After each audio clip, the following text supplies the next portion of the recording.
నమస్తే, మనం గాంధీ భవన్లో ఉన్నాం. నిన్న అసలు గన్ పార్క్ దగ్గర ఒక్క బీఆర్ఎస్ నాయకుడు కనిపించలేదు. సరే, వాళ్ళు కేటీఆర్ డల్లాస్లో పోయి అక్కడ వేడుకలు జరుపుకుంటారు, ఒకటే యాక్సెప్ట్ చేద్దాం.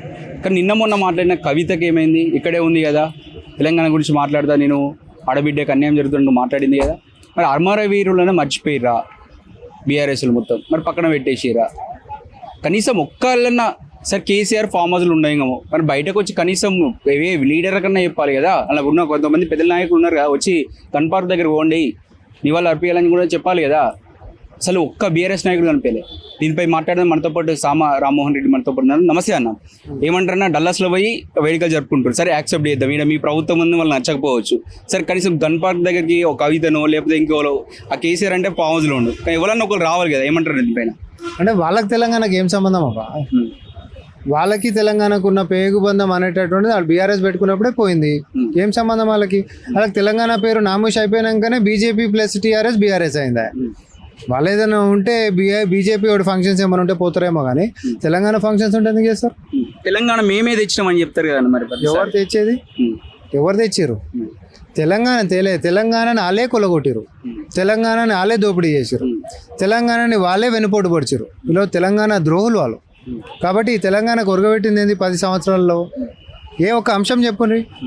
నీళ్ళల్లో గిట మన ఖ్యాతి నిలబెట్టిర్రా మన యొక్క వాటా కొట్లాడి? లేకపోతే నిధులలో గిట మిగులు బడ్జెట్ తోటి ఈ యొక్క రాష్ట్రాన్ని గిట్ట నడిపిర్రా?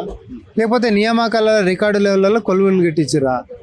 ఏ అంశాలలో చూసినా ఆత్మహత్యలే ఉండే వాళ్ళ పరిపాలన 10 సంవత్సరాలు. నోరెత్తి మాట్లాడదామనంటే కనీసం ప్రజాస్వామ్యం బతుకున్నటువంటి పరిస్థితి లేకుండే. అసలు వాళ్ళ గురించి ఏం మాట్లాడతాం? వాళ్ళకి పదవులు కావాలి, వాళ్ళకి పైసలు కావాలి, వాళ్ళకి ప్రాజెక్టులు కావాలి. మైన్సో వైన్సో లేకపోతే ఇంకేదన్నా అంటే వస్తారేమో, కానీ తెలంగాణ చరిత్ర అది ఇది అంటే మొన్న ఎల్కతుర్తి సభలో కూడా తెలంగాణ ఉనికేమన్నా ఉందా? వాళ్ళ గురించి ఎందుకు చర్చ? వాళ్ళ తెలంగాణ ప్రజలు ఎప్పుడో డిజైన్ చేసుకోరు. వాళ్ళకు వాళ్ళు ఊహించుకుంటారు, మా డెల్లాస్కి పోయి మాట్లాడుకుంటారు, కేసీఆర్ పాట పెట్టుకొని వాళ్ళే డ్యాన్స్ చేసుకుంటా. కోట్లు వచ్చిన వానికి మళ్ళీ రావాలని కోరుకుంటారేమో తప్ప ఈరోజు నమ్మి మోసపోయినటువంటి వాడు ఎవడు కూడా కల్వకుంట్ల కుటుంబం మళ్ళీ రావద్దని చెప్పి కోరుకుంటారు. అంటే ఇప్పుడు వాళ్ళ వల్లనో, ఇప్పుడు హరీష్ రావు పెట్రోల్ పోసుకోవడం వల్లనో, వాళ్ళ ఇన్ఫ్లుయెన్స్ అయ్యి వాళ్ళు చేసే మీటింగ్లతో మాని కొంతమంది చనిపోయినటువంటి పరిస్థితి. సో వాళ్ళకైనా సమాధానం చెప్పాలి, వాళ్ళ పైన కొంచెం వాళ్ళ కుటుంబాలను ఆదుకునే ప్రయత్నం చేయాలి కదా వాళ్ళు. మళ్ళీ అధికారంలోకి వస్తే మళ్ళీ గిట్రోళ్ళు పట్టుకొని డ్రామాలు చేయడానికి వస్తారేమో తప్ప వాళ్ళు చచ్చిపోయినటువంటి వాళ్ళ అడ్రస్లు లేవని చెప్పినటువంటి చరిత్ర వాళ్ళది. గతంలో అమరవీరుల యొక్క అడ్రస్లు మా కాడ లేవని చెప్పారు అధికారంలోకి వచ్చినాక. అధికారంలోకి రాకుండా ముంగటనేమో అమరవీరుల సమాధుల పునాదుల మీద ఏర్పడ్డ తెలంగాణ ప్రపంచ ఖ్యాతికి పోతుంది అని చెప్పి మాట్లాడినారు. కానీ తర్వాత ఏం జరిగింది? వాళ్ళతో అయ్యేదేం కాదు. మళ్ళీ ఎన్నికలు వస్తే ఈసారి మాత్రం యువతకు నేను అందుకనే చెప్తా ఉన్నా, ఈసారి పెట్రోల్ డబ్బాలు మీ చేతులలో పెట్టుకోరు.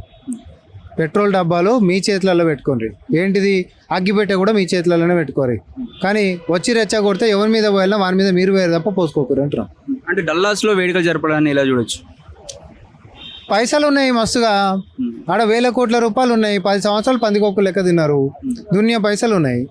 కాబట్టి ఇప్పుడు రాష్ట్రం అప్పుల పాలైందేమో, కానీ వాళ్ళకు అంగరంగ వైభవాలలో బతుకుతూ ఉన్నారు కదా.